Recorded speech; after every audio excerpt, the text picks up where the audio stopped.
Good evening, and welcome back to Lamplight and Historian channels. I am Charles. Tonight, we're following the British Empire from its first uncertain ventures at sea to the long retreat from colonial rule.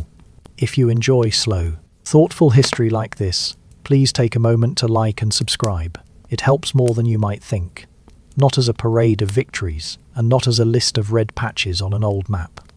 Those maps can be useful, but they make the story look much tidier than it ever was. Empire was built through ships, money, plantations, companies, armies, local officials, settlers, subjects, and people who resisted or negotiated with all of them. It grew slowly, it changed shape more than once. It lost major territories and then expanded somewhere else, and for a long time there was no guarantee that England, or later Britain, would become the centre of anything global at all. So begin with a smaller country looking outward. In the reign of Elizabeth I, England was far less powerful than the monarchy of Philip II of Spain. Spanish possessions stretched across Europe and the Americas. Spanish fleets carried treasure over the Atlantic. England had sailors, merchants, private investors and ambition, but it did not yet have a mature imperial system. What it did have was a useful way of competing with stronger powers. It could go to sea. That mattered because the sea blurred several kinds of activity. Trade could become private warfare. Private warfare could serve national policy. Religious rivalry with Catholic Spain sharpened political competition, while Elizabeth supported Protestant rebels in the Netherlands and English privateers attacked Spanish shipping. For a merchant, a voyage might promise profit. For the crown, the same voyage could weaken a rival. The motives did not need to be identical for the result to matter. Francis Drake became one of the best-known figures in that world. His voyages carried English ships into waters long dominated by Iberian powers, and his circumnavigation of the globe showed both the reach and the danger of long-distance navigation. In England, Drake could be celebrated as a daring mariner. In Spain, he was a raider attacking ships and treasure routes. Both descriptions fit the same man depending on where you stood. That difference of viewpoint will return again and again in imperial history. The English still had no stable global network of colonies, but some practical habits were taking shape: private capital funding long voyages, armed ships protecting or attacking commerce, information gathered abroad, and a growing sense that maritime power could be used as an instrument of the state. None of this amounted to an empire yet. It was more like a set of tools waiting for larger opportunities. Then came the Spanish Armada in 1588. The danger was immediate. A Spanish invasion force was moving toward England. English ships helped defeat the attempt, and severe weather damaged the Spanish fleet during its retreat. The event later became one of the great symbols of English survival. But the usual story can move too quickly here. Spain did not stop being a major power, and England did not suddenly become master of the oceans. The important change was more modest, and in the long run more useful. Confidence grew. Trade widened. Merchants looked farther toward Russia, Africa, the Americas, and Asia. The horizon of possible English activity was getting larger. One institution founded in this period would eventually become far more important than anyone at the beginning could have predicted. In 1600, Elizabeth granted a charter to the East India Company. The name can mislead us because we know what came later. We hear East India Company and think of armies, taxes, and government. But that was not what it was created to do. At first, it was a commercial organization trying to reach Asian markets and make money through trade. That distinction is worth holding on to, because the company's later transformation is one of the strangest parts of the British imperial story. A business created to buy and sell goods would eventually command troops, negotiate with rulers, collect revenue, and control large territories. But not yet. At this early stage, government was still somewhere beyond the company's original purpose. The question is how a trading corporation ever crossed that line. We will come back to it. When Elizabeth died in 1603, the crowns of England and Scotland came together under one monarch. James V of Scotland became James I of England, though the two kingdoms remained legally separate. The 17th century was troubled at home by religious and political conflict, yet overseas commerce kept growing behind those domestic struggles. Colonies expanded in the Americas and the Caribbean. Maritime rivalry with the Dutch Republic became intense, and in the West Indies, sugar was becoming one of the most profitable commodities in the Atlantic world. Sugar looks harmless on a table. In the 17th century imperial economy, it was anything but. Plantation production depended heavily on the forced labor of enslaved Africans. British and colonial merchants became deeply involved in the Atlantic slave trade, transporting people across the ocean and selling their labor into plantation systems that supplied European consumers. Profits moved in one direction. Human beings were forced in another. This is one of the points where the later image of the British Empire can obscure its earlier history. In the 19th century, British governments would increasingly associate themselves with anti-slavery policy, but the Atlantic commercial system had already grown for generations alongside slavery and plantation wealth. The later campaign against slavery was real. So was the earlier participation in it. The two belong in the same history. After the restoration of Charles II in 1660, commerce and military power became even harder to separate. England fought naval wars with the Dutch over shipping, trade, and colonial competition. The outcomes were mixed, but the strategic lesson was clear enough. A port in the Caribbean, a trading station in Asia, or a settlement on the Atlantic coast could not be judged only by what happened there locally. Each place might supply ships, commodities, money, or a position from which power could be projected somewhere else. Think of the empire at this stage, not as one solid block, but as points connected by sea. A port here, a plantation there, a trading station thousands of miles away. Between them moved ships, credit, orders, goods, and people. The network was still incomplete, but the logic was becoming visible. Control of shipping itself was a form of power. Something else was changing in England, the state that would have to pay for all of this. The 17th century brought civil war, the execution of Charles I, a republican experiment, restoration of the monarchy, and then another constitutional crisis under James II. In 1688, William of Orange intervened. James fled, and William and Mary accepted the crown, under conditions that strengthened Parliament. The Bill of Rights of 1689 limited royal power and reinforced parliamentary authority. A few years later, in 1694, the Bank of England was created.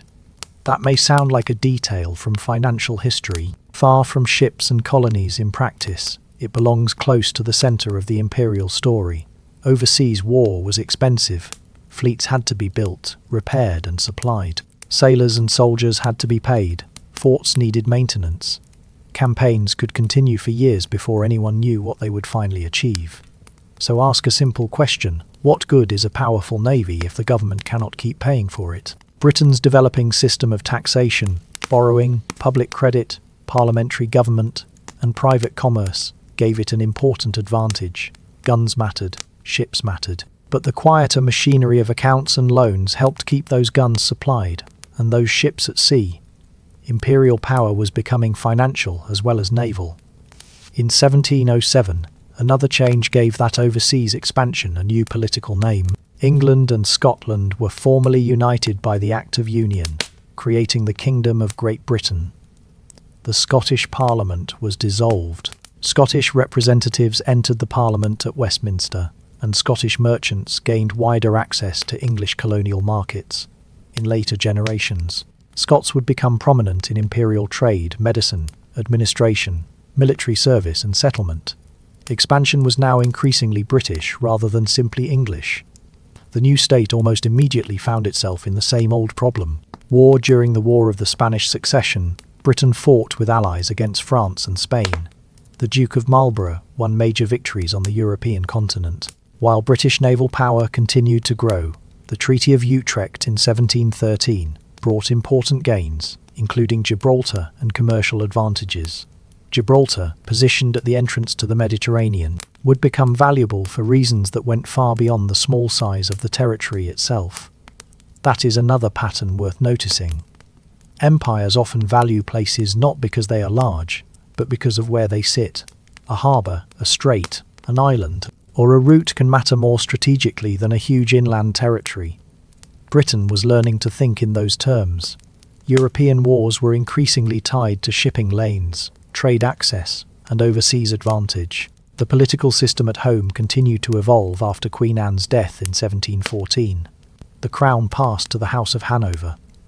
Georgia relied heavily on ministers, and cabinet government became more important. Robert Walpole emerged as the dominant minister of the period, and is often described as Britain's first prime minister. Politics was still restricted, patronage was common, and power remained concentrated among elites. But the system offered continuity. Taxes could be collected, loans could be raised, policies could survive beyond the wishes of a single monarch. For an empire that repeatedly went to war, continuity had practical value. By the middle of the 18th century, Britain's overseas interests were no longer concentrated in one part of the world. North American colonies were growing. Caribbean plantations were producing sugar through enslaved labor. The East India Company was competing with French interests. In a complex Indian political world shaped by regional rulers, merchants, armies, and the weakening authority of the Mughal Empire, the Royal Navy guarded trade routes. London was becoming a major centre of finance. On a map, these places were far apart. In policy, they were becoming connected. Colonial profits supported commerce. Commerce supported government revenue. Government borrowing supported war. Naval power protected trade and threatened rivals. Success in one part of the system could strengthen another. But there was a hidden problem in this arrangement. A global network could spread strength, and it could also spread obligations. That tension became impossible to miss in the 7 Years' War. Fought from 1756 to 1763, Britain and France confronted each other in Europe, North America, Africa, Asia, the Caribbean, and at sea. It was not just a European war with a few colonial side campaigns. The struggles were connected. A decision in London or Paris could send soldiers and ships across oceans, while victories overseas changed the diplomatic balance in Europe. Britain emerged from the war with major gains. In North America, British victory brought Canada from France. In India, British success strengthened the East India Company's position and helped prepare the ground for a much larger role in the subcontinent. British naval power protected shipping and attacked enemy trade. Political leaders such as William Pitt the Elder treated colonial and maritime warfare as central to national strategy, not as an afterthought. When the Treaty of Paris ended the war in 1763, Britain looked stronger than ever. It had more territory, more overseas influence, and a clearer claim to global imperial power. If you froze the story at that moment, the direction would seem obvious. Victory had produced expansion, and expansion looked like strength. But victory sent a bill to London. The war had left heavy government debt. New territories required troops, administration, and defence. British ministers therefore looked to the North American colonies and concluded that the colonists should contribute more to the cost of imperial protection. From Westminster, that seemed practical. Many colonial assemblies saw something more dangerous. They had long managed much of their own taxation, and they feared that new demands from Parliament would weaken political rights they already believed they possessed. At first, this was not a movement for independence. That matters. The dispute concerned taxes, authority, and representation inside the empire. Measures such as the Sugar Act of 1764 and the Stamp Act of 1765 triggered resistance. Colonists protested that Parliament was taxing them without representatives of their own choosing. There were petitions, boycotts, public protests, and riots. Parliament repealed the Stamp Act, but it also insisted that its authority over the colonies remained intact. So the immediate tax disappeared, while the deeper problem stayed exactly where it was. Who held final authority inside the empire? Parliament in London. Colonial assemblies. The Crown. The argument was legal and constitutional before it became military, and because neither side accepted the other's answer, each new dispute carried the weight of the unresolved one before it. The Boston Massacre in 1770 and the Boston Tea Party in 1773 became symbols of growing hostility. Parliament responded to the destruction of tea with the Coercive Acts, tightening control over Massachusetts. The issue had moved well beyond the price of tea or the wording of a tax. It had become a struggle over political identity and the limits of imperial government. Then, in 1775, fighting began at Lexington and Concord. The colonies organized the Continental Congress, and George Washington was appointed to command their army. A year later, the Declaration of Independence changed the nature of the conflict again. Rebellion was now a formal attempt to create a separate country. Britain still had formidable advantages. Its army and navy were powerful. Its financial system could support a long war. Many colonists remained loyal to the crown. Yet the problem Britain faced was larger than winning battles. North America was vast. British forces were operating far from home, and a military victory in one place did not automatically restore political obedience somewhere else. Washington's central task was survival. If the American army remained in existence, the rebellion remained alive. Britain's task was more complicated. It had to defeat organized resistance, secure territory, protect loyalists, and somehow rebuild political authority over communities that were becoming more committed to independence. That is a much harder objective than simply occupying a city. The war widened further in 1778, when France entered the conflict. France wanted to weaken Britain and reverse some of the humiliation of the 7 Years' War. French troops, money, supplies, and naval power changed the balance. Spain and the Dutch Republic also joined the wider struggle against Britain. What had begun as a colonial rebellion was becoming another global war. Now the same network that had made Britain strong created another problem. The government had to think about North America and the Caribbean, India and Atlantic shipping, European rivals and distant possessions, all at once. An empire provides bases, resources and routes. It also creates things that must be defended. The decisive defeat in North America came at Yorktown in 1781. Lord Cornwallis surrendered after British forces were trapped by American and French armies, while French naval power blocked effective relief. Fighting elsewhere did not stop immediately, but the political case for trying to reconquer the 13 colonies weakened sharply. In 1783, the Treaty of Paris recognized the independence of the United States for Britain. This was a major imperial failure. Settlers who had once considered themselves British subjects had broken away. A large part of the First Atlantic Empire was gone. Yet the story did not move in the direction that defeat might suggest. British naval power survived. Caribbean possessions remained valuable. India was becoming more important.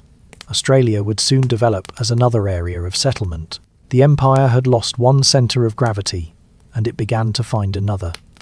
America also left a lesson about government. Settler communities with elected assemblies and strong habits of local political participation had shown how fiercely they could resist attempts at tighter control. British policymakers did not immediately discover a single new formula, but the warning stayed with them.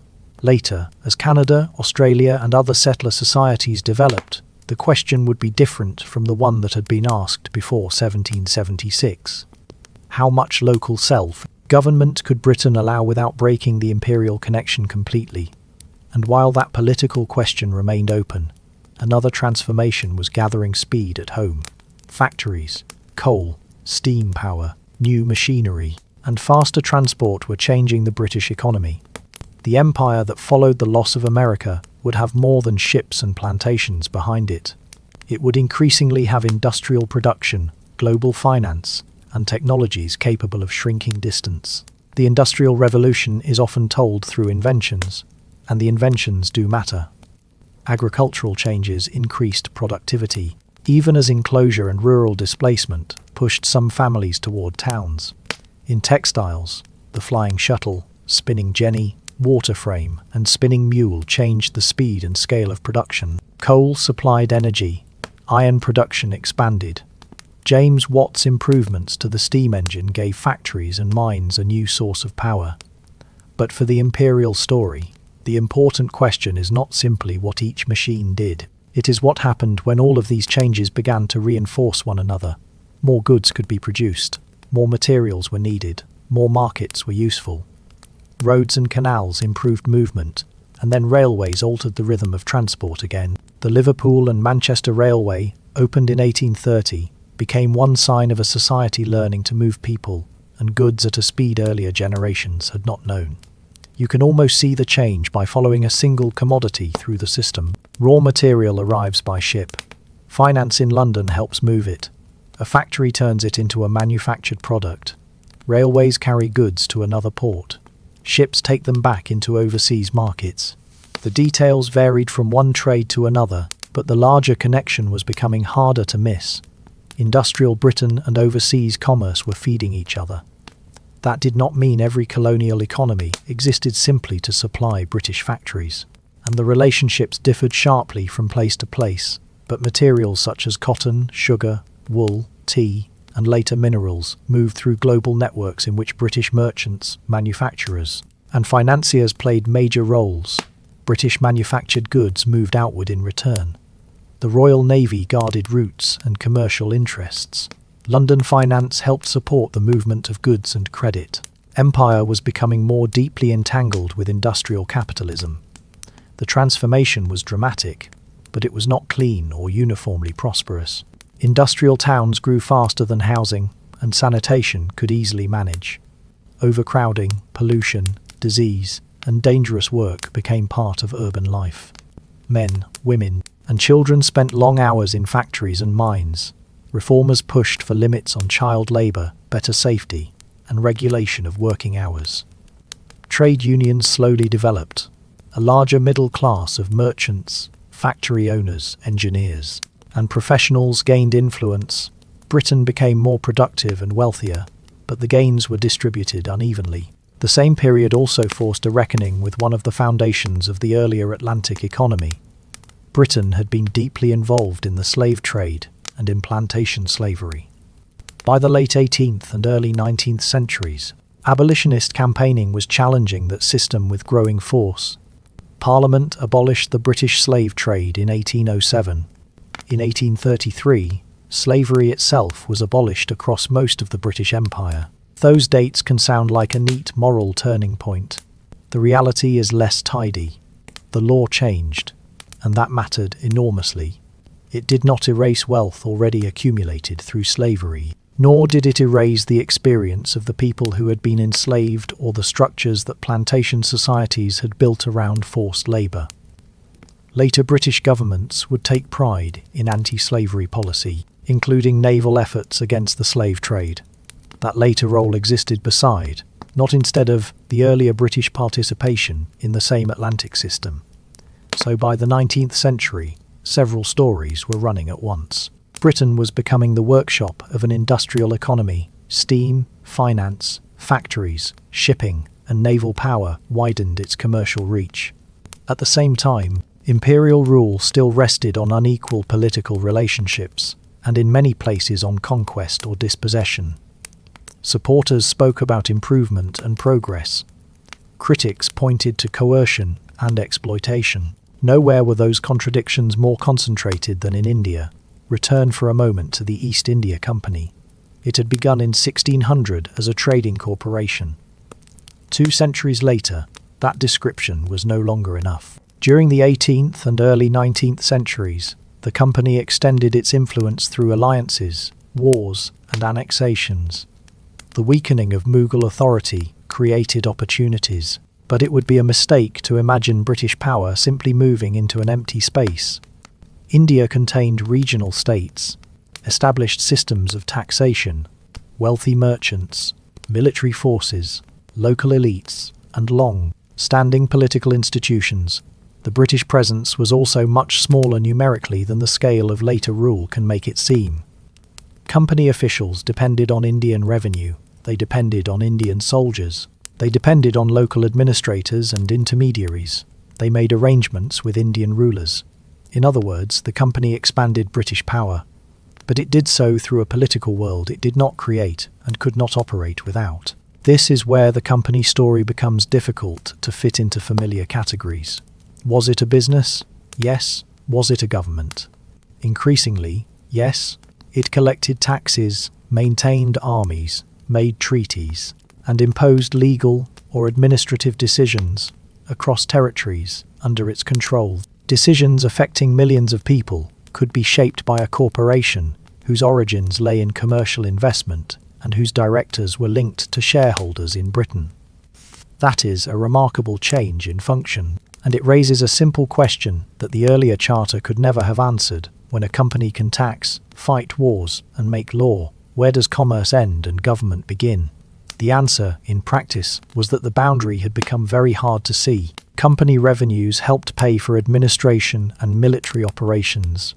British goods entered Indian markets.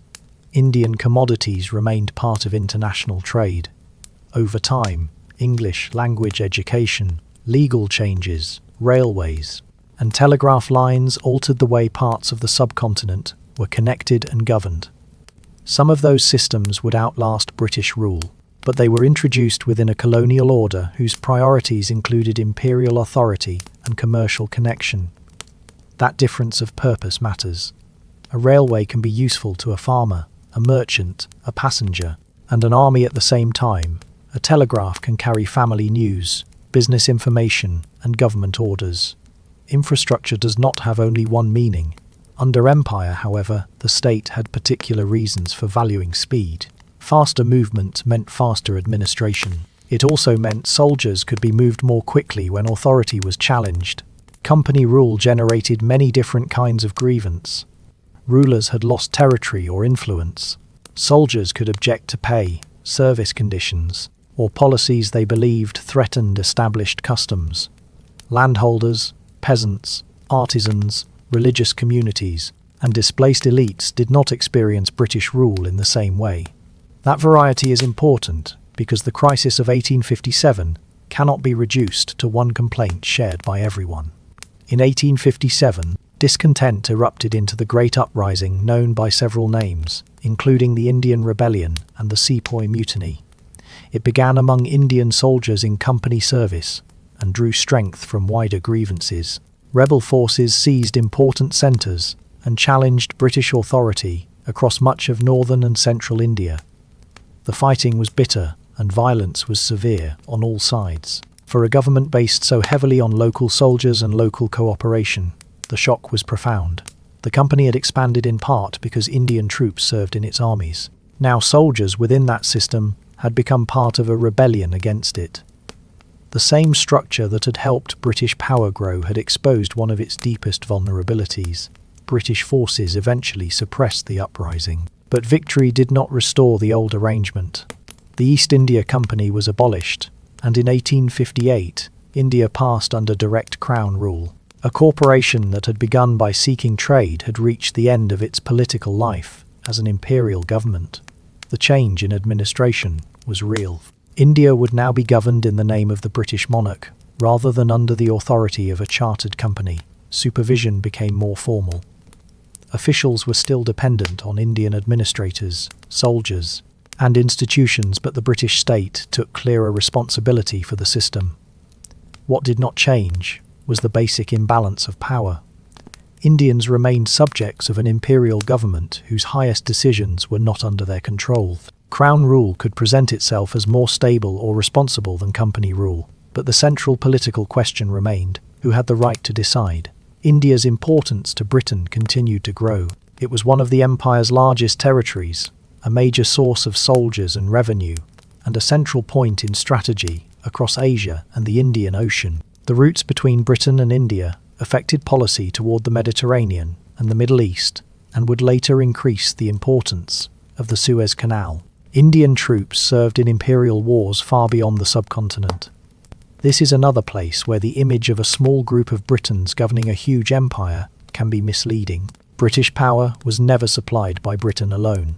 In India, sepoys had been essential to company expansion before 1857, and Indian soldiers remained crucial afterwards. Their service allowed Britain to project force across an area far larger than the population of the British Isles could have supported on its own. But that military relationship contained a political contradiction. Men could be asked to defend an empire in which they did not enjoy equal control over the government they served. For a time, that contradiction could be managed. During the World Wars, when colonial soldiers were mobilized on an even larger scale, it would become much harder to ignore. Meanwhile, in Britain, the middle of the 19th century could easily look like proof that the imperial system was working. Factories poured out textiles, machinery, and iron goods. Coal and steam supplied energy. Railways moved materials and people. Steamships shortened sea journeys. Telegraph lines allowed information to travel far faster than a sailing ship ever could. London sat at the centre of a widening financial network. The Royal Navy gave that network protection and reach. It guarded trade routes, supported diplomacy, suppressed piracy, and enforced British interests from the Caribbean to the Pacific. Bases at Gibraltar, Malta, Singapore, and Hong Kong gave ships places to resupply and maintain a presence far from home. Britain could not control every region whenever it wished, but in the middle decades of the century few rivals could easily match the combination of naval reach and commercial infrastructure. Now imagine the same empire before and after the telegraph. In the older system, a message might travel for weeks or months before a reply returned. With cables, information could move in a fraction of that time. That did not make governors wiser or policies better. It did something more basic.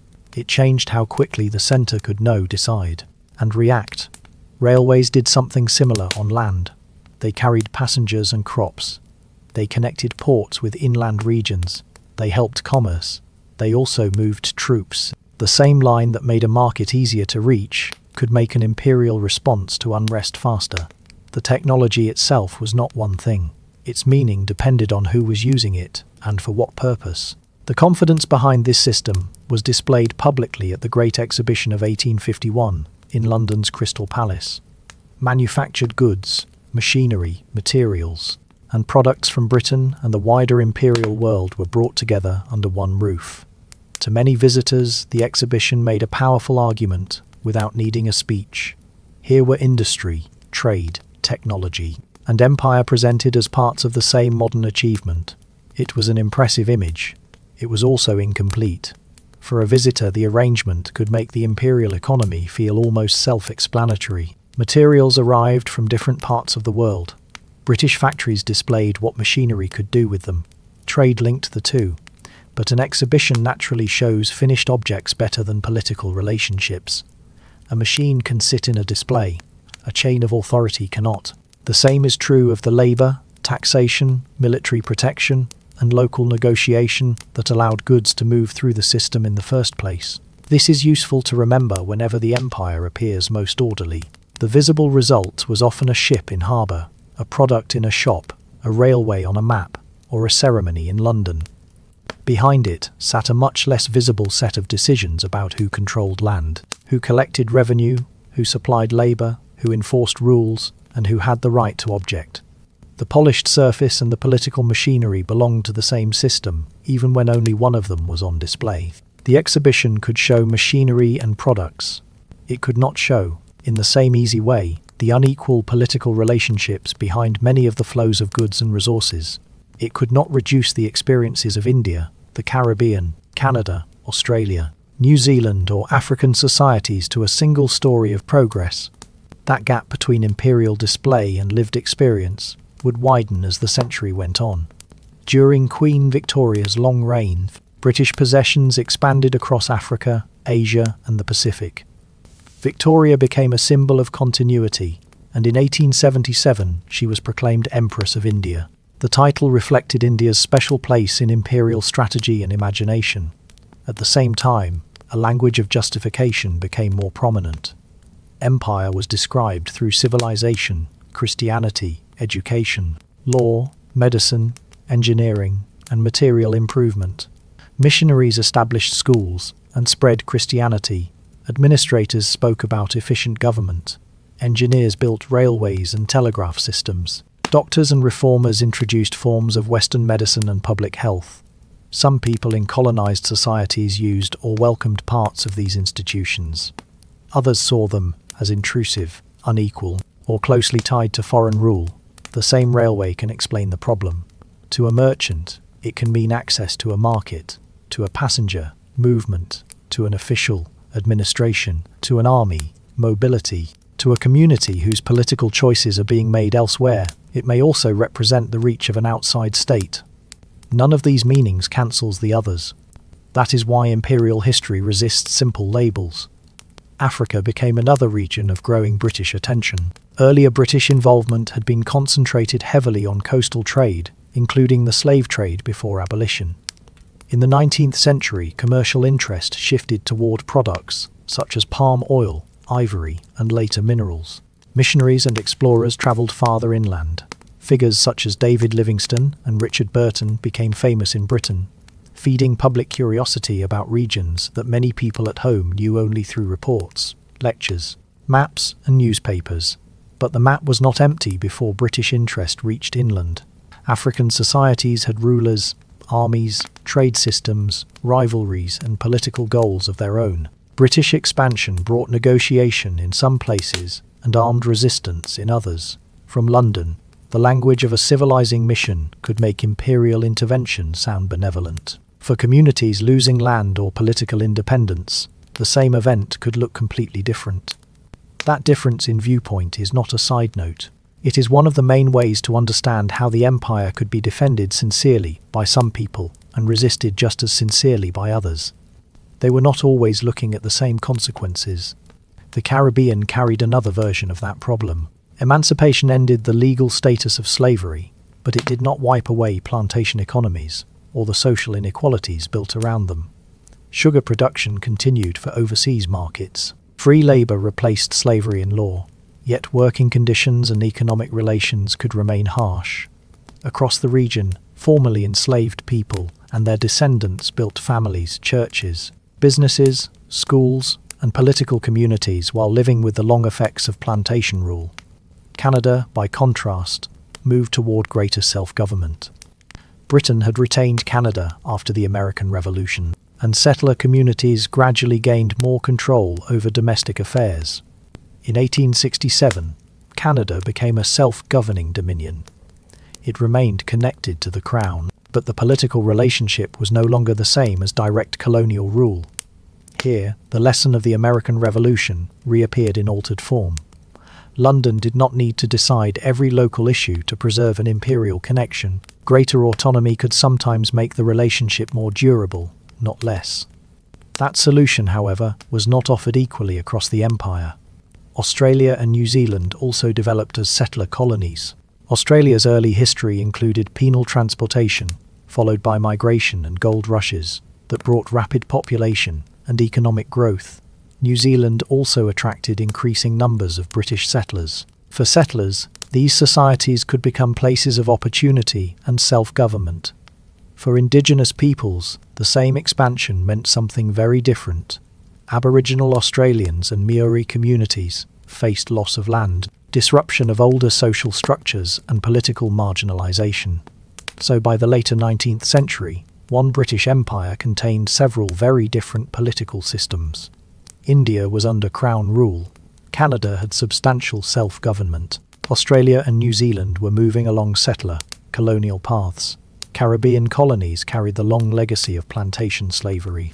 African territories were entering new forms of imperial control. Strategic ports and naval bases mattered for reasons that had little to do with large settler populations. The word empire made all of this sound more uniform than it was. One way to hear the difference is to follow an instruction rather than a boundary. A decision made in London might pass through a colonial office, a governor, local administrators, interpreters, military officers, merchants, or rulers before it affected daily life. In another territory, a self-governing ministry might handle most domestic questions without waiting for London at all. Both places could appear in the same colour on a school map. The route by which power actually travelled was completely different. That mattered whenever a crisis began. Britain could have impressive authority on paper and still depend on local people to carry out decisions. If cooperation weakened, if administrators misunderstood local conditions, or if political opposition became organised, the gap between the map and the ground could widen very quickly. That variety was useful to London. Britain did not have to govern every territory in exactly the same way. In many places, colonial administrations worked through institutions that already existed.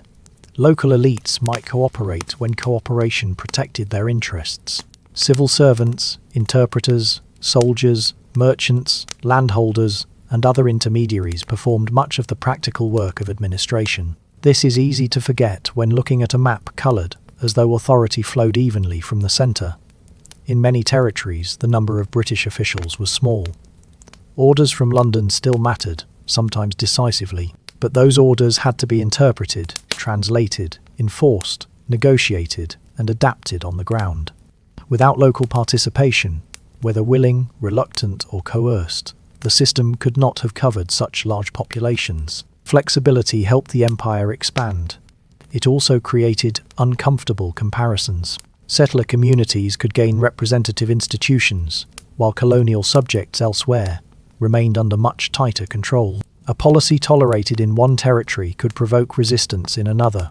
British politicians praised parliamentary liberty at home, while defending systems overseas, in which most people had little influence over major decisions.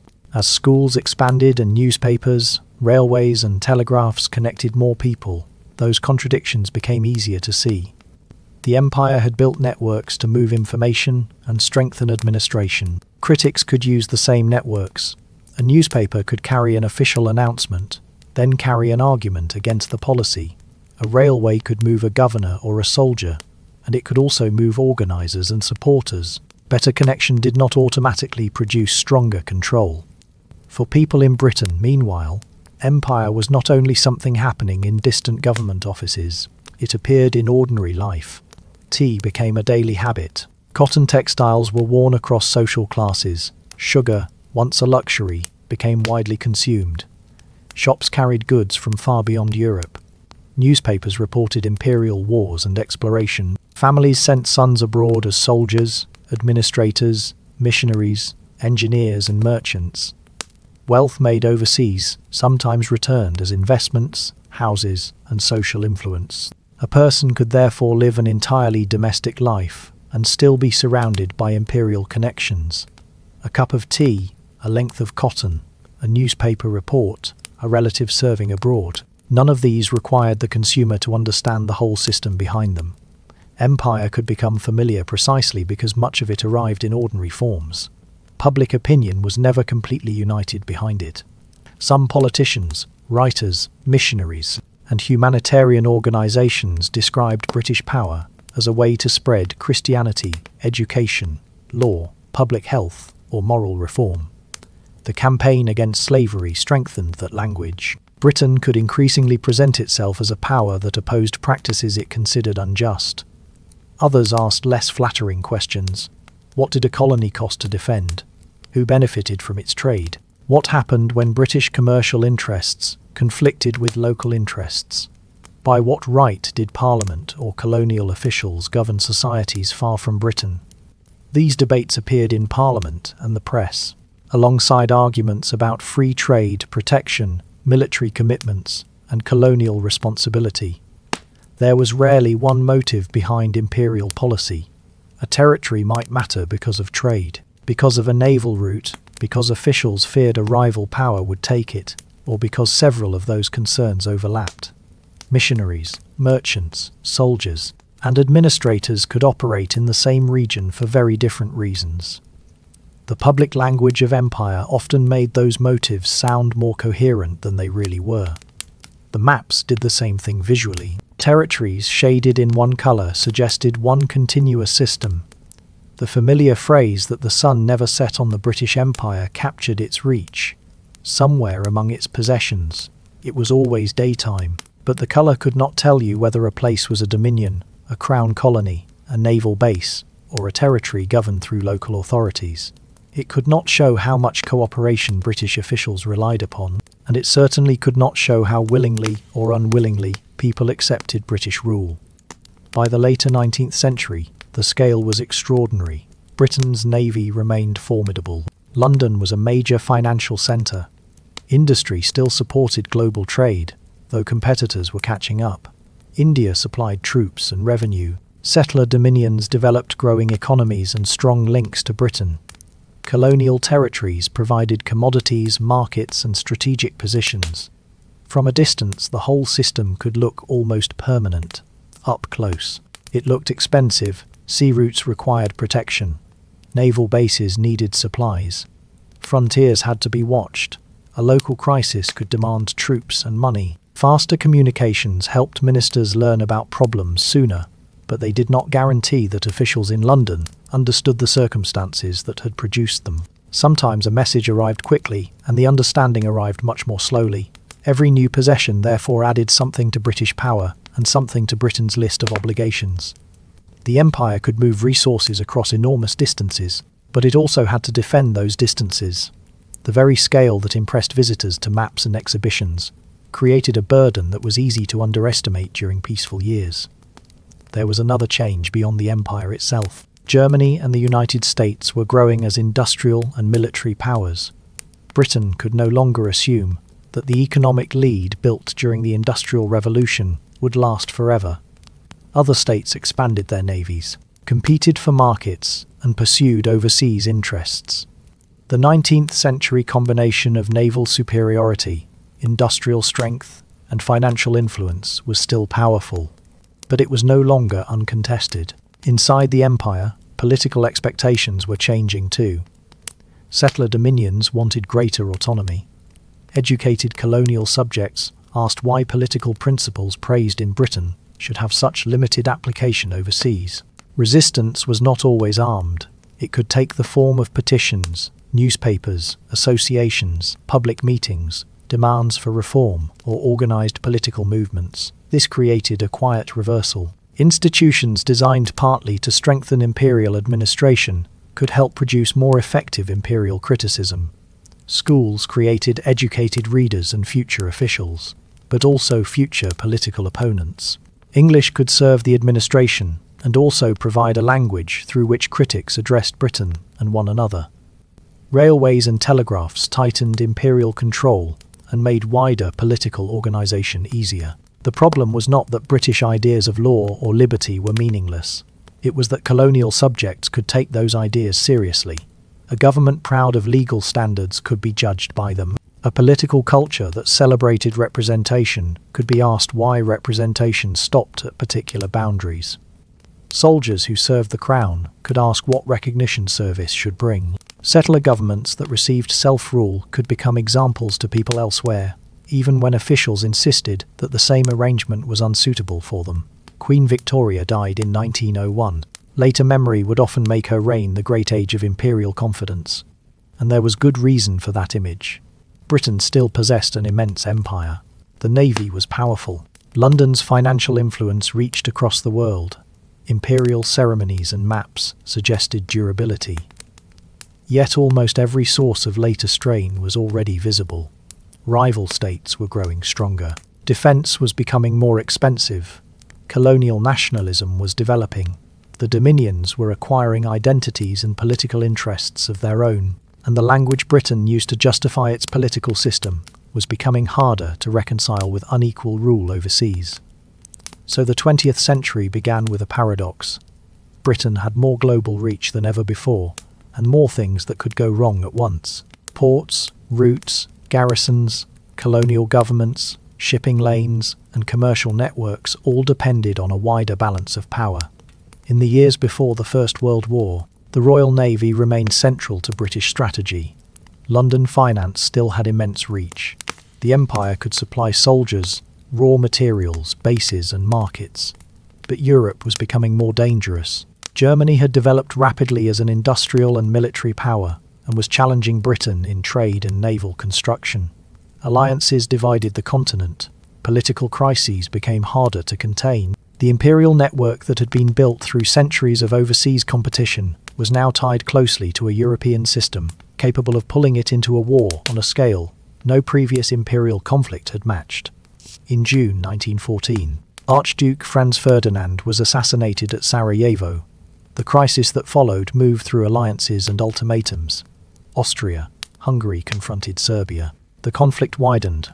When German forces invaded Belgium in August, Britain declared war. At that moment, the map changed function. Ports that had served trade became points of military mobilization. Shipping that carried goods had to carry troops and supplies. Canada, Australia, New Zealand, India, South Africa, and other parts of the empire were drawn into the struggle. Men and resources moved across oceans toward battlefields in Europe, Africa, and the Middle East. Britain's professional army was small compared with the mass conscript armies of continental Europe, though it was highly trained. The early fighting soon gave way to the long stalemate of the Western Front. Trenches stretched across northern France and Belgium. The war became less a matter of a quick decision and more a test of endurance. The technology that had been celebrated during the 19th century changed character. Industrial production could build locomotives and machinery. It could also produce shells. Railways could carry passengers and goods. They could also carry entire armies. Scientific and engineering capacity that had helped expand commerce now helped sustain destruction for years. Artillery, machine guns, poison gas, aircraft, and eventually tanks gave industrial warfare a scale earlier generations had not experienced. Battles, such as the Somme in 1916 and Passchendaele in 1917, became associated with enormous losses and limited gains. The old Victorian language of effortless progress was harder to maintain in a landscape shaped by industrial war. More than 700,000 British soldiers died during the First World War, and many more were wounded. Memorials appeared in towns, villages, churches, and public spaces. The Poppy, the cenotaph in Whitehall, and the tomb of the unknown warrior in Westminster Abbey became part of national memory. But even that familiar British memory is incomplete if it stops at the British Isles. The war was imperial. Canadian troops fought on the Western Front. Australians and New Zealanders served in several theatres, including Gallipoli. Indian soldiers fought in Europe, the Middle East, and elsewhere. South African and other imperial forces served in Africa and beyond. Now consider the political effect of that service. The empire had asked people across the world to fight, suffer, and die in a war described as a common struggle. Once the fighting ended, it became harder to treat every imperial relationship as though nothing had changed. For the settler dominions, wartime sacrifice strengthened national identity. Canada, Australia, New Zealand, and South Africa remained connected to Britain, but their participation was increasingly remembered as their own national experience. Gallipoli, in particular, became central to Australian and New Zealand memory. Imperial mobilization had worked. It had also deepened the sense that these societies were distinct political communities. India raised an even sharper question. Indian troops served in large numbers and in difficult campaigns far from home. India also contributed resources and financial support. Imperial propaganda could speak of loyalty and common purpose, but service sharpened expectations. If India was important enough to supply soldiers and money for a global war, what political recognition should follow? The question did not need an immediate answer to change the political atmosphere. That is important. Wars often alter expectations before they alter institutions. The British Empire could still mobilize India in 1914. It could not assume that wartime loyalty would settle the argument over political power afterwards. The sea remained essential throughout the conflict. Britain depended on imported food, raw materials, troops, and equipment. The Royal Navy protected supply lines and blockaded Germany. German U-boats threatened merchant shipping in the Atlantic. Unrestricted submarine warfare contributed to the eventual entry of the United States into the war in 1917, bringing additional American manpower and resources to the Allied side. At home, the state reached deeper into everyday life. Conscription, rationing, censorship, and government control of important industries expanded.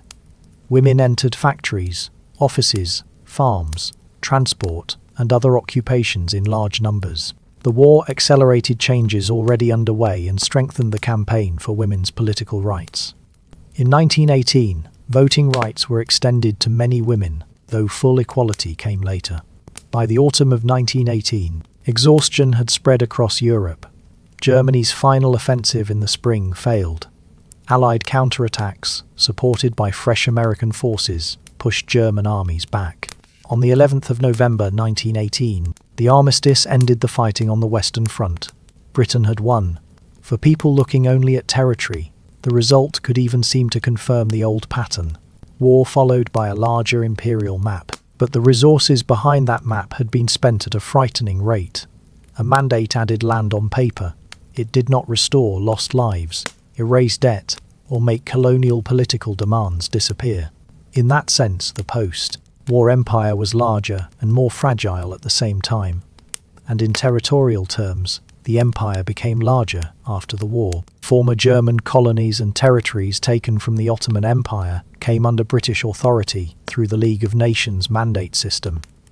On paper, this looked like another expansion, but the map concealed the cost. Britain had accumulated debt, shipping and material resources had been consumed on a huge scale, industry faced stronger competition, political pressure grew in Ireland, India, and elsewhere. The dominions had stronger identities. Colonial subjects had stronger expectations of reform. The empire was larger, and its foundations were less secure. That is one of the central reversals in the whole story. Imperial success had once meant expansion supported by growing resources. After 1918, expansion came alongside exhaustion. Britain still possessed enormous power, but it had less room for error. The interwar years did not bring one dramatic imperial collapse. The pressure accumulated unevenly. Britain remained at the centre of a vast network, and much of that network still functioned. Trade continued. Colonial governments continued. The Royal Navy remained important. But the 1920s and 1930s brought unemployment, industrial difficulty, and then the Great Depression. Empire could provide markets and connections. It could not isolate Britain from the instability of the wider world economy. Political pressure also kept growing. Ireland, India, and other territories produced demands for independence or greater autonomy. The British response varied. Negotiation in one place, reform in another, delay somewhere else. Coercion when officials believed control was threatened. There was no single imperial policy because there was no single type of imperial territory. The contrast was becoming hard to ignore. Settler dominions already enjoyed substantial self-government. Many other colonial populations did not. The old argument that all parts of the empire belonged to one political family sounded less convincing when members of that family occupied such different positions. Then Europe moved toward war again. Adolf Hitler's regime in Germany pursued aggressive expansion and challenged the settlement created after the First World War. Britain entered the late 1930s with the memory of the previous conflict still close. The desire to avoid another catastrophe was strong, but in September 1939, Germany invaded Poland, and Britain declared war. Once again, a European crisis became an imperial war. The early months in Western Europe were relatively quiet. Then, in the spring of 1940, the situation changed with extraordinary speed. German forces moved through the Low Countries and France. The British Expeditionary Force retreated toward the Channel. More than 300,000 Allied troops were evacuated from Dunkirk. Much equipment was left behind, but the army survived. Soon afterwards, France fell.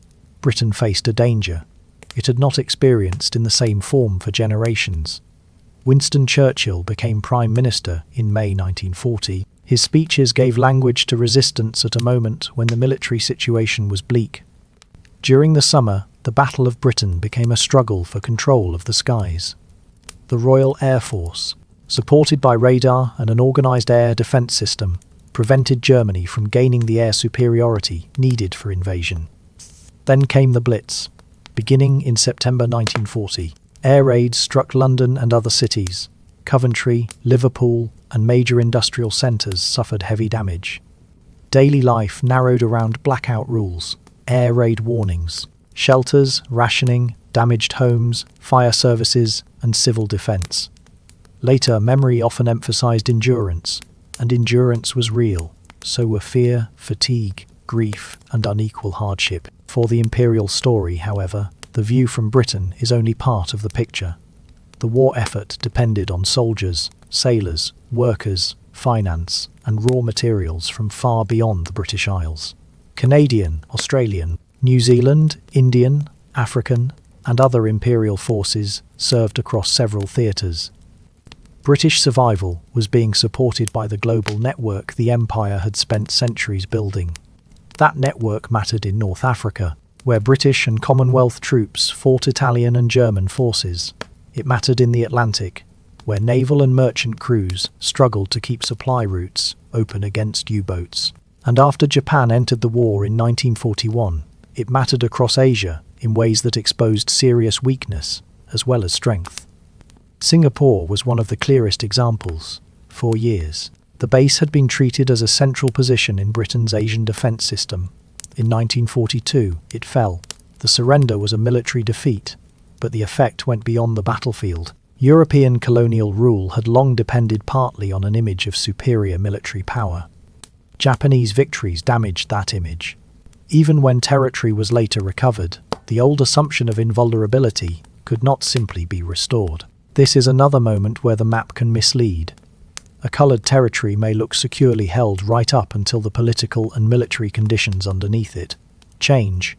Singapore showed how quickly confidence could collapse when those conditions failed. Britain's dependence on the United States was also becoming impossible to overlook.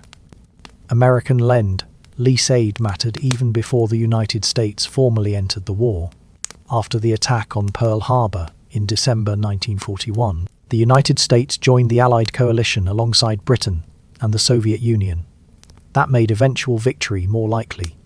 It also revealed a new balance of power. Britain remained a major belligerent, but it did not have the economic resources to conduct the war on its own terms. The country that had once financed global struggles from a position of extraordinary commercial strength now relied increasingly on American support. The shift would matter after the shooting stopped. At home, wartime mobilization again changed everyday life. Food was rationed. Women worked in factories, agriculture, civil defense, and the armed services. The Women's Land Army helped maintain food production. Children were evacuated from cities vulnerable to bombing.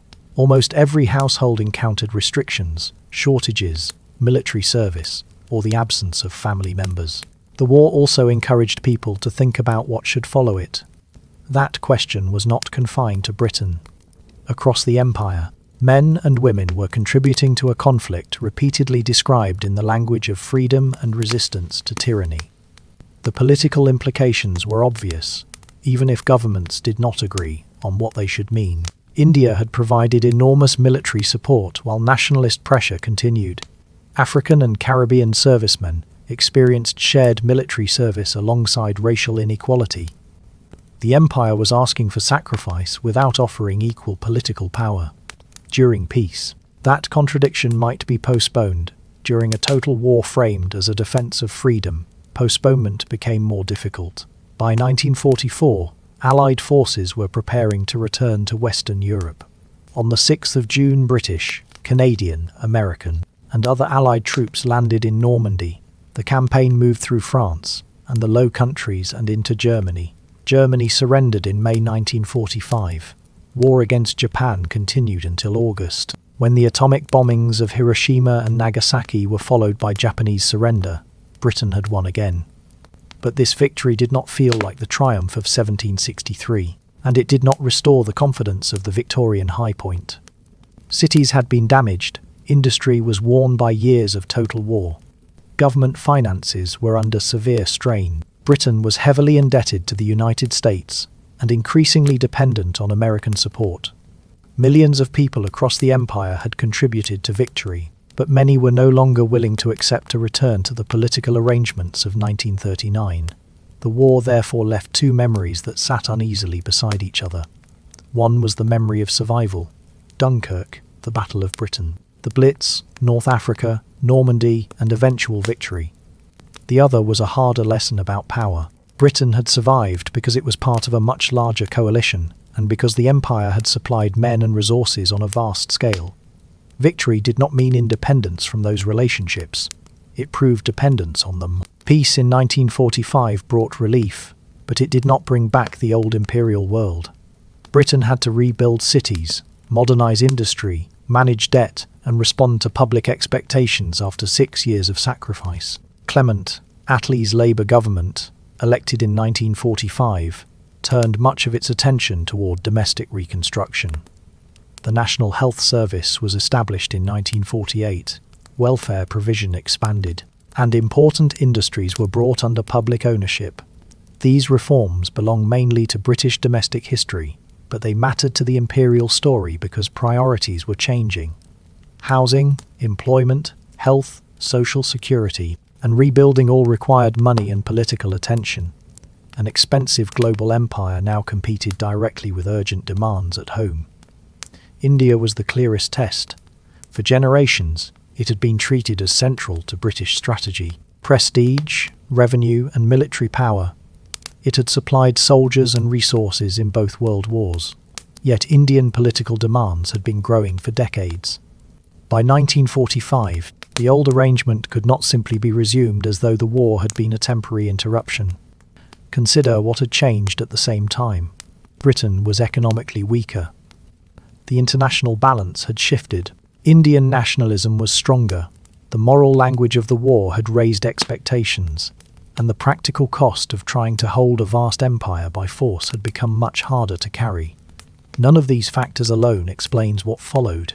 Together, they narrowed the available choices. In 1947, British rule in India ended. The subcontinent was partitioned into the independent states of India and Pakistan.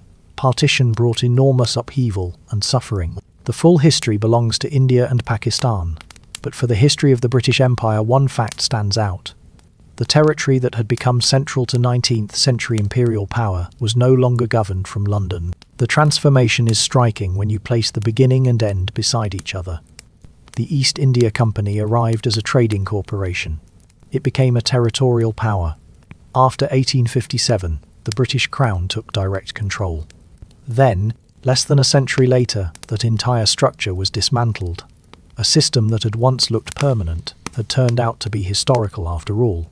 India's independence did not cause the whole empire to disappear overnight. That is another easy simplification to avoid. Other territories in Asia, Africa, and the Caribbean followed on different schedules and by different routes. Some transfers of power were negotiated through constitutional change. Others involved repression, conflict, and prolonged political struggle. There was no single decolonisation switch in London. Every territory brought its own political organisations, social divisions, strategic concerns, economic interests, and arguments about constitutional arrangements. Some colonies were small, others were large. Some had long experience of representative institutions. Others had been governed much more directly. The British Empire had never been one administrative machine, so it did not dismantle itself in one uniform way. The map changed slowly enough that people living through the process could not always tell where the final line would be drawn. A dominion might already possess extensive self-government. A colony might be negotiating constitutional reform. A strategic base might remain important after nearby territories became independent. Formal sovereignty, military presence, commercial influence, and diplomatic connection did not all disappear at the same moment. The Commonwealth offered one way to redefine some of those relationships. Former colonies and dominions could remain connected through a voluntary association rather than through direct rule. Some states kept the monarch as head of state. Others became republics. The strength of political, commercial, and military ties varied from country to country. The important change was not that every old connection vanished. It was that sovereign governments now had the right to decide what those connections would be. That sounds like a legal distinction, but in practice it changed the direction of authority. Under empire, the final claim ran back toward London. After independence, London could request, persuade, negotiate, or offer terms, but it could no longer assume obedience, simply because a territory belonged to the imperial system. The same railway, port, civil service, or trading relationship might remain in place while the political hierarchy above it disappeared. For Britain, that required an adjustment in identity as well as policy. Empire had shaped trade, military planning, popular culture, schools, maps, ceremonies, literature, and assumptions about national status. Many families had links to colonial service or overseas commerce. Losing direct rule meant more than losing territory. Britain had to work out what kind of international power it could be without the political structure that had supported its 19th century position. The Suez Crisis of 1956 made that question visible in a way that speeches and statistics could not. Egypt had long mattered to British strategy because of the route linking Europe, the Mediterranean, and Asia. When crisis developed around the Suez Canal, Britain acted militarily alongside France and Israel. Yet pressure from the United States helped force a withdrawal. Military action was still possible, acting as though Britain had 19th century freedom of movement was not. That distinction is why Suez became such a powerful symbol. Britain still had armed forces, diplomatic influence, and global interests. But American financial and political power now placed limits on British choices. The country that had once used its economic and naval strength to constrain others was itself operating inside a new hierarchy of power. Suez did not make Britain irrelevant. It remained a nuclear power, a member of NATO, a permanent member of the United Nations Security Council, and a state with substantial diplomatic, financial, and cultural influence. British forces continued to serve overseas. London remained a major centre of commerce. Relations with the United States became central, and Britain later moved toward closer economic ties with Europe, eventually joining the European Economic Community. What changed was the basis of influence. At the imperial high point, London could often issue decisions to territories under British authority. In the post-imperial world, influence increasingly depended on negotiation, alliances, markets, treaties, and cooperation with sovereign governments. Britain still had power. It was a different kind of power. The end of formal rule also changed Britain from the inside. People moved from the Caribbean, South Asia, Africa, and other former or remaining imperial territories to Britain in significant numbers. The routes were not new. Administrators, soldiers, merchants, students, workers, and goods had been moving through imperial networks for generations. What changed was the political meaning of those movements, as people from former colonies built permanent lives in the country that had once governed them. That process brought new communities, businesses, families, religions, music, food, and political voices into British towns and cities. It also brought discrimination and arguments about race, citizenship, and national identity. Britain had spent centuries imagining itself at the centre of a global system. After empire, it had to confront what those global connections meant when they were present, not only on maps and trade statistics, but in neighbourhoods, workplaces, schools and families. This is one reason the empire did not simply disappear when flags changed. Political authority could end quickly. Human connections did not. Trade continued. Shipping routes remained. Financial and business relationships survived. English remained widely used in administration, education, diplomacy, and commerce in many former colonies. Though always alongside local languages and cultures, parliamentary institutions influenced political systems in a number of countries. Courts, civil services, ports, and railways created during colonial rule often remained in use after independence, sometimes with major changes. That survival can be misleading if it is treated as proof that colonial rule was either wholly beneficial or wholly unchanged. Institutions outlive the purposes of the governments that create them. A railway built partly to move goods or troops under empire can later become part of a national transport system. A legal system created under foreign rule can be revised and used by an independent state. English taught through colonial schools can become a language of administration, literature, political argument, or criticism of colonialism itself. The object remains. The ownership of it changes. The meaning can change too. Borders are another example. Imperial governments drew, altered, and administered political boundaries for strategic and administrative reasons. When colonies became independent, many inherited those borders. In some places, the lines enclosed communities with very different languages, religions, and historical identities. The consequences varied too much to reduce to one general formula, but the simple act of opening a modern political map can reveal how decisions made under colonial rule continued to shape states after colonial rule ended. Culture moved in both directions as well. British institutions, sports, literature, education, and language travelled outward. Britain absorbed influences from the societies it governed and traded with. Food, words, music, religion, fashion, literature, and political ideas crossed imperial routes. Unequal political power did not mean that cultural exchange was controlled from one direction. People borrowed, adapted, resisted, mixed, and changed what arrived. Political language followed the same pattern. British officials often justified empire through law, order, parliamentary government, and liberty. Colonial critics could take those claims seriously and ask an awkward question. If representative government was a virtue in Britain, why should it remain restricted elsewhere? That question did not have to be shouted to be dangerous. It could be printed in a newspaper, discussed in a meeting, carried by rail from one town to another, repeated by soldiers returning from war. The administration had helped build some of the channels through which opposition could organise. This helps explain why decolonisation cannot be understood only as a financial decision taken in London. Britain's economic weakness after 2 world wars mattered. The rise of the United States and other powers mattered. Defence costs mattered. The loss of an overwhelming industrial and naval lead mattered, but colonial politics mattered just as much. People organised parties, challenged laws, demanded representation, rejected foreign rule, and built movements that changed what was politically possible.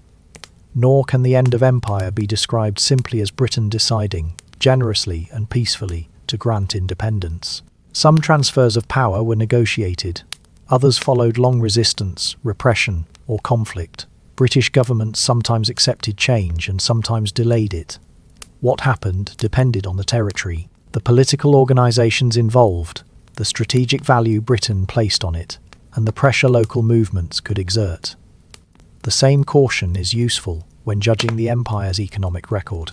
Overseas trade created enormous wealth for some merchants, companies, plantation owners, investors, and industries. Britain's rise as an industrial and financial power was tied to global markets and resources, but the gains were not evenly distributed. Colonial societies could face taxation, changes in landholding, commercial pressure, and policies designed around imperial priorities. A port may remain useful for a century. That tells us something about the port. It does not, by itself, tell us whose interests shaped its original construction or who paid the cost of the system around it. Slavery makes the problem especially clear. Britain became deeply involved in the campaign against the Atlantic slave trade, and later took pride in abolition and in Royal Navy efforts to suppress slave trading. Those actions mattered, but British merchants and colonies had previously been major participants in the same Atlantic economy. Caribbean plantation wealth had depended on enslaved labour. The later Morrill campaign did not cancel the earlier economic connection. The history is uncomfortable because both statements are true at once. Britain helped build and profit from an Atlantic system based on slavery. Britain later abolished the slave trade and slavery across most of its empire and used state power against the trade. A history that keeps only one side becomes easier to tell and less accurate. India presents a different version of the same difficulty. British rule expanded railways, telegraphs, English, language education, and administrative systems that remained important after independence. Indians used, reshaped, and inherited those institutions. At the same time, they had been created within a foreign political order that collected revenue, controlled military force, and limited Indian sovereignty. So a railway in colonial India cannot be reduced to either a gift or a weapon. It could be useful infrastructure and part of an imperial system. The important question is not which label wins, it is how both functions operated together. The settler dominions bring another set of perspectives. Canada, Australia, and New Zealand developed substantial self-government and eventually became independent states with continuing connections to Britain. For many settlers of British origin, empire offered security, trade, political continuity, and membership in a wider world. For indigenous peoples, the growth of those societies involved dispossession, marginalisation, and the loss of political control over ancestral land. One territory could therefore contain two sharply different memories of the same period. A settler family might remember opportunity and institution building.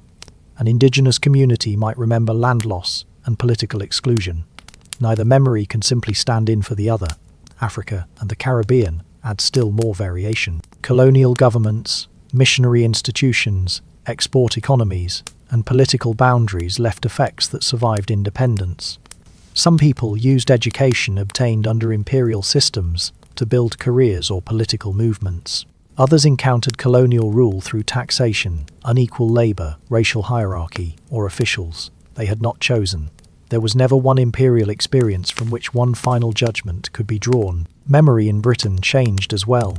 For one generation, Empire might have meant school maps, royal ceremonies, military service, adventure stories, or a relative who worked overseas. For later generations, the same history might be encountered through debates over slavery, colonial violence, migration, race, museum collections, or the origins of modern inequalities. A country house, a port, a monument, or a family record could suddenly reveal an overseas connection that had once seemed ordinary and later became something to investigate. And this brings us back to the map. An old imperial map is very good at showing territory. It is much worse at showing relationships. It cannot show an Indian soldier serving in a British army, a Caribbean worker producing sugar, a Scottish merchant investing in overseas trade, an Australian settler living on indigenous land, an African organiser demanding political representation, or a British household drinking tea grown thousands of miles away. Those people do not fit neatly into blocks of colour, yet they are closer to where empire was actually lived. The map also freezes a system that was constantly changing. A trading company became a government and then disappeared. A colony became a dominion and later an independent state. A naval base could matter because of location rather than population. Railways built under imperial rule could become national infrastructure. English introduced through colonial education could be used by writers and politicians who opposed colonial rule. The same institution could survive while its political meaning changed completely. Seen this way, Britain's rise becomes less mysterious. It was never simply the story of a small island conquering the world by itself.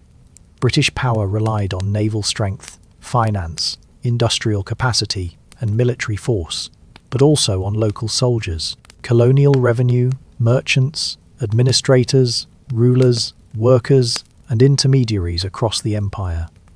The East India Company could not have expanded without Indian soldiers and local political relationships. Imperial armies could not have operated on their scale, using manpower from Britain alone. Colonial trade depended on people producing, moving, financing, and buying goods across many societies. That did not make the system equal. Cooperation can exist inside unequal power. Some people worked with British authorities because the arrangement served their interests. Others had limited alternatives. Some relationships were negotiated. Others were coercive. Many changed over time. What matters is that the empire functioned through these relationships, not simply above them. Its flexibility was one reason it lasted so long. Britain could use company rule in one period, direct crown rule in another, local rulers in some territories, and self-governing dominions elsewhere. It could adapt administrative methods without abandoning the larger claim to imperial authority. That made the system resilient. But flexibility could not solve its basic political problem. Britain claimed final authority over people who did not possess equal control over the institutions governing them. As colonial political organizations grew stronger, as nationalism and self-determination gained force, and as Britain lost some of its economic and military advantages, that inequality became harder to maintain. The two world wars accelerated almost every pressure at once. Britain drew on imperial troops, finance, food, shipping, and raw materials on an enormous scale. Those contributions helped sustain the war effort. They also strengthened national identities in the dominions and political expectations elsewhere. Britain emerged victorious from both conflicts, but less able after each one to command the system on the old terms. By 1945, financial power had shifted toward the United States. Britain's industries and cities needed recovery. Global defense was expensive. The dominions had developed their own governments and identities. Anti-colonial movements were organized. The political language of freedom had become difficult to confine to Europe. No single battle ended the empire. No single prime minister dismantled it. No single economic crisis made the decision inevitable. Several conditions changed together until the old structure could no longer be preserved in the same form. That is why the decline looks so different from the rise. Expansion often produced visible moments: a treaty, a war, a new colony, a naval base, a company charter. The end was more dispersed. Authority moved away from London territory by territory. Some connections weakened, others were renegotiated. Some survived through the Commonwealth, trade, law, education, diplomacy, migration, and family ties. By the later 20th century, most of the old imperial map was gone, but the routes across it were still active. Students moved between countries, businesses traded, governments maintained diplomatic and military relationships. English remained widely used. London remained a major financial centre. Migration from former colonies continued to reshape Britain itself. Formal empire had receded, the network of consequences had not. This is why arguments over the British Empire remain difficult to settle with a simple balance sheet. One side can point to law, administration, railways, global trade, education, or political institutions. Another can point to conquest, slavery, land loss, racial hierarchy, taxation, and restricted political rights. The problem is not that one set of evidence is real and the other invented. The problem is that both belong to the same history. Even the word legacy can sound too passive. It suggests something left behind, like an object in a room. But imperial legacies continue because people use, reject, revise, remember, and argue over them. A border is maintained by governments. A language is reshaped by speakers. A legal institution is reinterpreted by courts. A monument changes meaning as public memory changes around it. Britain itself carries those connections in ordinary places. Major cities include communities with roots in the Caribbean, South Asia, Africa, and other former colonies. Museums and archives hold objects and records accumulated during centuries of overseas rule. English became a global language and changed as it travelled. Food, religion, music, literature, and political ideas moved toward Britain as well as away from it. Empire changed the society at the centre, not only the societies under British rule, and for those societies British rule was never the beginning of their history. India did not begin with the East India Company. African, Caribbean, Asian, and Pacific societies had political, economic, and cultural histories, long before British ships or officials arrived.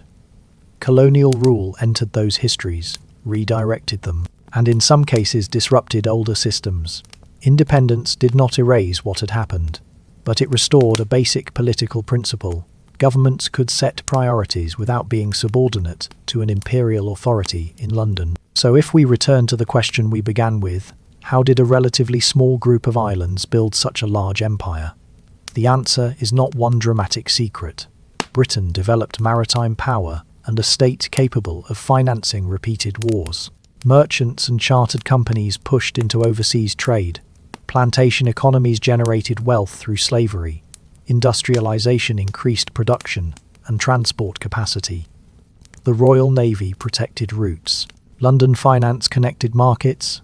Local soldiers, officials, rulers, merchants, and workers made imperial administration possible on a scale Britain could never have managed alone. And why did it not last? Because the conditions that supported it changed. Rivals became stronger. Defence became more expensive. 2 world wars strained British finances and weakened old assumptions about power. The Dominions gained autonomy. Colonial political movements grew in organisation and legitimacy.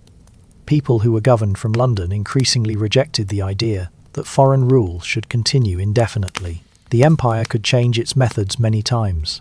Eventually, changing the method was no longer enough to preserve the authority behind it. If you open an old imperial map now, the outlines are still recognisable. Canada, India, Australia, New Zealand, countries across Africa and the Caribbean, and many other former possessions are easy to find. What has vanished is the political meaning once imposed by the colour. These are sovereign states with histories that extend both before and after British rule. The old routes remain easier to see if you know where to look. In docks and railway lines, in courts and schools, in military cemeteries and family records, in languages, migration routes, political ceremonies, museums, and arguments about monuments and memory.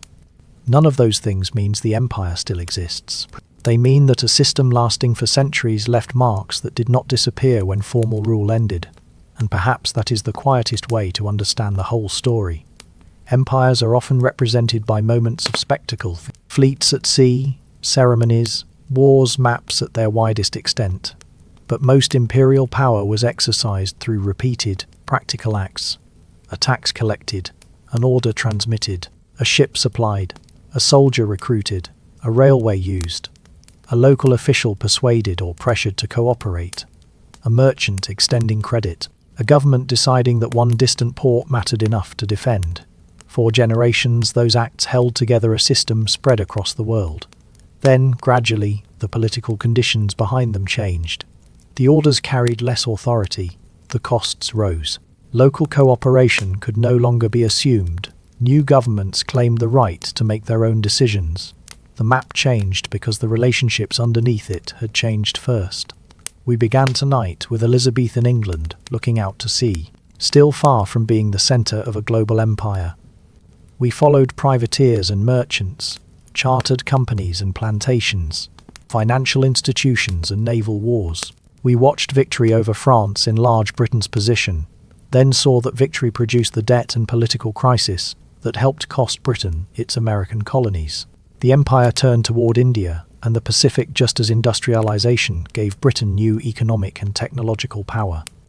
We saw a trading company become a government and then disappear after the uprising of 1857. We saw railways, steamships, telegraphs, finance, and naval bases make a global system easier to manage while also giving critics and political movements new tools.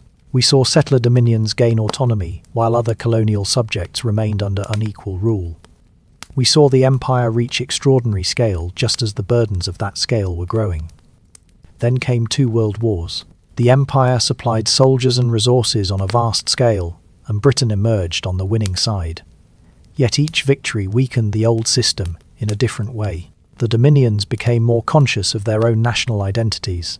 Colonial subjects asked harder questions about political equality. Britain's finances deteriorated. The United States became more powerful.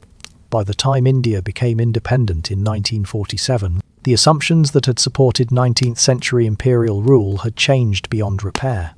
Suez made that shift visible in 1956, but it did not complete the process by itself. Decolonisation continued through different negotiations, conflicts and constitutional settlements. The Commonwealth preserved some relationships in voluntary form. Migration and trade carried others forward. The empire did not end with one door closing. It ended through many doors opening outward. No, the old map can be folded. The colours no longer describe political authority, but the roots, institutions, memories and arguments are still with us. They belong to Britain, and they belong just as much to the many societies whose histories crossed the imperial system and then continued beyond it. From all of us here at Lamplight and Historian, thank you for spending this quiet evening with me. I am Charles. Good night.